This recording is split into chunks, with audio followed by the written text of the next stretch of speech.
फासिबा फासि थैजासिमबा थैजासिम 10 बोसोरबा 10 बोसोर 20 बा 20 बोसोर। मा खोनानो मोनदों दिनैनि समाव रायजोफोर दिनै फैनानै सरकार जोंनि बिटिसि काउन्सिलनि सरकारनि जि कार्यकाल नैबे जोबफ्रामनोसै आरो मा मावनायनि आसा दंबावो जिहेतु जोङो नैबे 4 बोसोर जोबलांनाय समावहाय बुङै दिनै साफ्रोमबो बुंदों बयबो बुंदों बिथांमोनाबो बोरैहाय जागोन बाथ्राया नैबेनि सल्युशनखौ बिथांमोनाबो नागिरनानै गोबां हालायाफै जानो गोनां जादों। ओरै नङा ओरै बिथांमोना नाजानायनि गेजेरजों दिनै जों बेफोरबायदि कल रेकर्ड मोनोबा बेफोरबायदि अडिअ ओरैबायदि दुखुनांथाव अडिअ नोंथांमोना खोनासङोब्ला हयथ' मेगनाव मोदै गगोन। जाय गेरेमसा हारिनि थाखाय सिमां नुनाय जोहोलावफोर बिथांमोना दिनै जोबथेसालियावहाय माबायदि खस्थ' भुगिनांदों नैबे अडिअ रेकर्डखौ आं नोंथांमोननो खोनासंहोगोन। जोबोद दुखुनांथाव बाथ्रा फोरमायहरदों बिथाङा। आङो बे अडिअखौहाय MJ एनिथिं इउटुबार बिथांनिफ्राय लानाय जाबाय आरो निमाहाबो बिबाय। बिथांनिफ्राय पारमिसन गैयालासे आङो नैबे अडिअखौ लाबाय।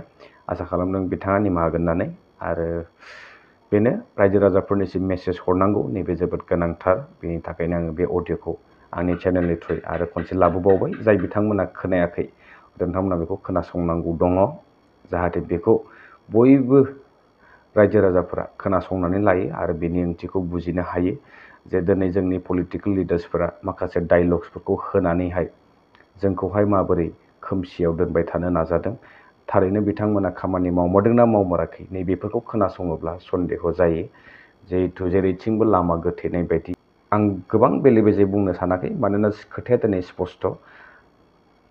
बिथांमोना थारैनो दिनै गावनि सियारखौहाय गावनि गादिखौ बासायनायनि सार्थआवल' दिनै खामानिखौ मावदों। खुनुरुखुम बा खुनु मथे बिथांमोना नैबे 5 बोसोरखौ बोरैहाय सरकारखौहाय सालायलांनो हागोन जाहाथे रायजो राजाफोरनि नोजोरावहाय जोङो दङ होननानै दिन्थिनो नाजानाय बायदिसो नुयो। बेलाफारसेथिं प्रेक्टिकेलि खुनु खामानि जानायखौ नुनो मोनाखै। नाथाय बे खोथाखौ बुङोब्ला खायसेया वान साइडेड जाना बुंदों होननानै सानो। नाथाय नोंथांमोना एसे गोथौयै सानना नाय एक्चुवेलि नोंथांनि साराउन्डिंसावनो नोङो नायगिदिंनानै नुयो गोबां खामानि दिनैनि समावहाय जानो गोनां खामानि मावनो गोनां खामानिफोरा थाद'नानै दङ। नैबेदिनो नैबे नोंथांमोना स्क्रिनाव नुनो हागोन नैबे खामानि आङो बेखौहाय बोसोरथाम सिगां दैज्लां समावहाय होदोंमोन। दा नैबे फिन खनसे बेवहाय रायजोफोरा गोबां खस्थ'नि गेजेरजों बे खामानिफोरखौ निजेनो खरसा खालामनानै मावनो गोनां जाबाय थादों। जे नैबे जिथु नुथाय नैबे बागानपारा समस्तिनि खाथिराम बर' मानगोनां जोंहा काउन्सिल एसेमब्लिनि स्पिकार बिथां मानब गेदेर बिथांनि समस्तिनि नैबे मोनसे फुराना गामि बेनि नुथाय नैबे।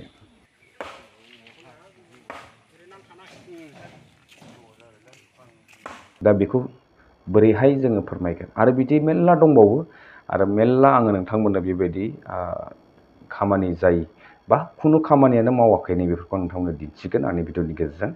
नैबे दिनै प्रथम आं होजेनबाय आरो बेनिफ्राय जों कन्टिनिउसलि बेबायदि जायगा जोङो थांनानै बेफोरबायदि लामा ओनसोलफोरखौ नोंथांमोननिसिम शेयार खालामहरगोन आरो नोंथांमोना अब्लानासो बुजिगोन जे थारैनो मावमारदोंना मावमाराखै बेखौ रायजो राजाफ्रानो खुद बुंगोन। आं नोंथांमोननो दिन्थिलांबाय थागोन।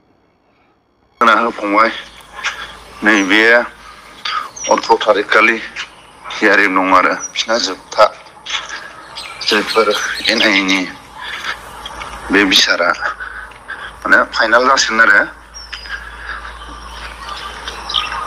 फासिबा फासि थैजासिमबा थैजासिम 10 बोसोरबा 10 बोसोर 20 बा 20 बोसोर बे जोबथा साजाखौ फोसावसिगोन आरो दा BTC सरकारनिफ्राय